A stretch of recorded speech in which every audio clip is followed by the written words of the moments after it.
మీకు ఒక్కటే చెప్పాలనుకుంటున్నా, ఈరోజు నా కుటుంబాన్ని, మా వైఎస్ఆర్ కాంగ్రెస్ పార్టీ నాయకుల్ని, కార్యకర్తల్ని మీరు ఇబ్బంది పెడతా ఉన్నారు. పుల్లారావు గారు, మీకంటూ ఓ రోజు వస్తుంది, గుర్తుపెట్టుకోండి. ఇంకోసారి చెప్తున్నా, మా కుటుంబం జోలికి వస్తున్నారు కదా, మాది పురుషోత్తపట్నం, గుర్తుపెట్టుకోండి, ఊహించుకోండి ఒకసారి. నేను ఇక్కడ మీ మీద గెలిచి మిమ్మల్ని ఇంట్లో కూర్చోబెట్టాను. ఇక్కడ 5 ఏళ్ళు నేను పనిచేశా, నేను ఎమ్మెల్యేగా చేశా, నేను మంత్రిగా పనిచేశా. కానీ ఎక్కడ కూడా ఇలాంటి వాతావరణాన్ని క్రియేట్ చేయాల, ఇలాంటి అరాచక పాలనకు మేము ప్రోత్సహించలా. ఎక్కడా కూడా ఏదన్నా కూడా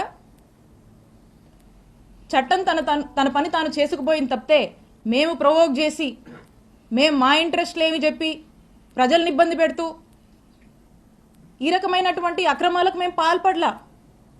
ఒక పీస్ఫుల్ ఎన్వైరన్మెంట్ ప్రతి ఒక్కరికి, అన్ని వర్గాల వాళ్ళకి మేము కల్పించి ప్రతి ఒక్కరు కూడా సంతోషంగా ఉండి, వాళ్ళకి ఇంకేదైనా కష్టాలు ఉంటే వాళ్లకు మేము తోడుగా అండగా ఉండేటువంటి కార్యక్రమాన్ని చేశాం.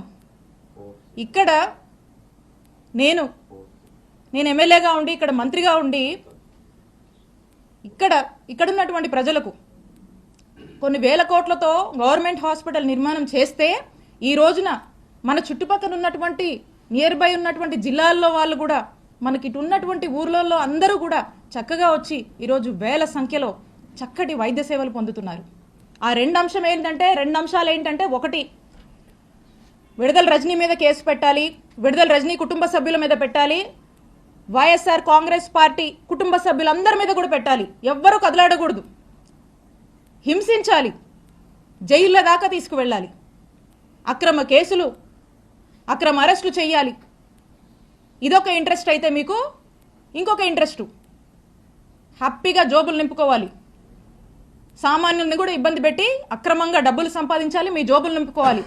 దోపిడీ, అక్రమ సంపాదన, అక్రమ కేసులు, అక్రమ సంపాదన, ఈ రెండింటి మీదే మీ 100% ఫోకస్ ఉంది. దీంట్లో 10% అయినా ఇంత హ్యూజ్ మ్యాండేట్ ఇచ్చారు ఈ జనానికి. వీళ్ళు ఏ సమస్యల్లో ఉన్నారు, ఈ సమస్యల గురించి పట్టించుకుందాం, వీళ్ళకు మేలు చేద్దామని దీంట్లో 10% మీరు పనిచేసినా ఈ నియోజకవర్గం బాగుపడుతుంది.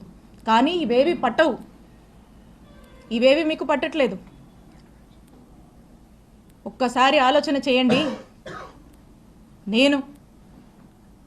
మేము అధికారంలో ఉన్నప్పుడు, నేను ఎమ్మెల్యేగా ఉన్నప్పుడు, నేను మంత్రిగా ఉన్నప్పుడు, ఒక్కసారి 2014 నుంచి 2019 వరకు మీరు చేసినటువంటి అక్రమాలు, ఇల్లీగల్ యాక్టివిటీస్, మీరు చేసినటువంటి స్కాములు, మీరు చేసినటువంటి పాపాలు, ఇవన్నీ ఏంటా అని ఇక్కడున్నటువంటి ఒక సామాన్య జర్నలిస్టు మిమ్మల్ని ప్రశ్నిస్తే, జర్నలిస్టు మర్డర్ల దాకా కూడా మీరు చేసినటువంటి పాపాల గురించి నేను ఒక్కరోజు ఆలోచించుంటే ఏమైండేవాళ్ళు పుల్లారావు గారు? మీరు ఏమైండేవాళ్ళు?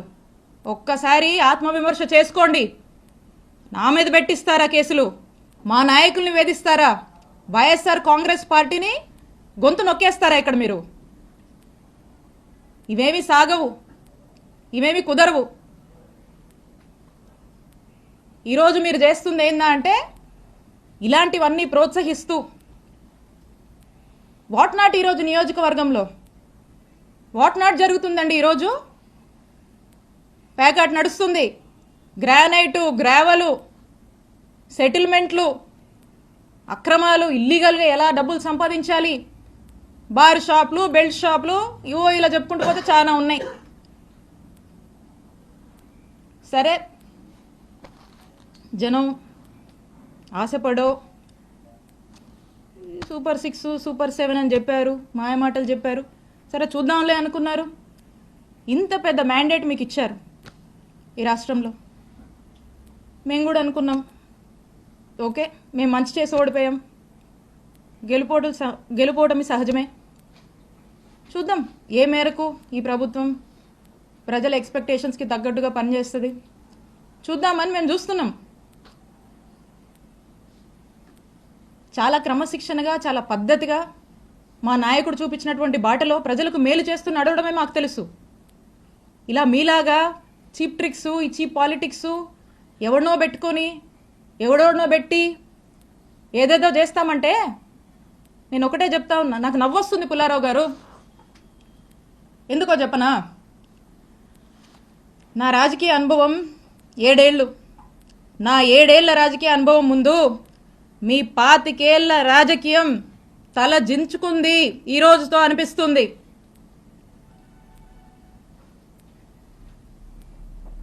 అక్రమ కేసులు కడతారా, అక్రమ కేసులు పెడతారా, భయపెట్టాలని చూస్తారా? మీరు నన్ను కానీ, మా కుటుంబ సభ్యుల్ని కానీ, మా నియోజకవర్గ ప్రజల్ని కానీ, అండ్ ఎస్పెషలీ మా వైఎస్ఆర్ కాంగ్రెస్ పార్టీ నాయకుల్ని, కార్యకర్తల్ని, వైఎస్ఆర్ కాంగ్రెస్ పార్టీ కుటుంబ సభ్యులు, ఇక్కడ ఉన్న వాళ్ళందరినీ కూడా, కుటుంబ సభ్యులందరినీ కూడా బెదిరించి, భయపడి, అక్రమ కేసులు పెట్టి, అక్రమ అరెస్టులు చేస్తే ఎవ్వరం భయపడం. మీరు పెట్టిన ప్రతిసారి ఇంకా బలంగా ఎదుర్కొంటాం, ఇంకా బలంగా నిలబడతాం, ముందుకు వెళుతాం. మీరు అనుకుంటున్నారేమో ఇంకో 4 ఏళ్ళు కదా, అంటే వింటున్నాం లాలీలు చెప్తుంటే, ఇంకో 4 ఏళ్ళు కదా హ్యాపీగా వీలైనంత అవకాశం ఉన్నంత వరకు దోపిడీ చేసి, ఇల్లీగల్ పనులన్నీ చేసి, జోబులు నింపుకొని, ఓ బ్యాగ్ నుండి సంపాదించుకొని రిటైర్ అయిపోదాం అనుకుంటున్నట్టున్నారు. ఇప్పటి నుంచి మొదలుపెట్టినా నేను ఇంకో 30 నుంచి 40 సంవత్సరాలు రాజకీయాలు ఇక్కడే చేస్తాను. గుర్తుపెట్టుకోండి, 30 నుంచి 40 సంవత్సరాలు ఆ దేవుడు చల్లగా చూస్తే మీరెక్కడున్నా, ఏ ఊళ్ళో దాక్కున్నా మిమ్మల్ని లాక్కొచ్చేది ఖాయం. వడ్డీతో సహా విత్ ఇంట్రెస్ట్ నీకు తిరిగిస్తాం.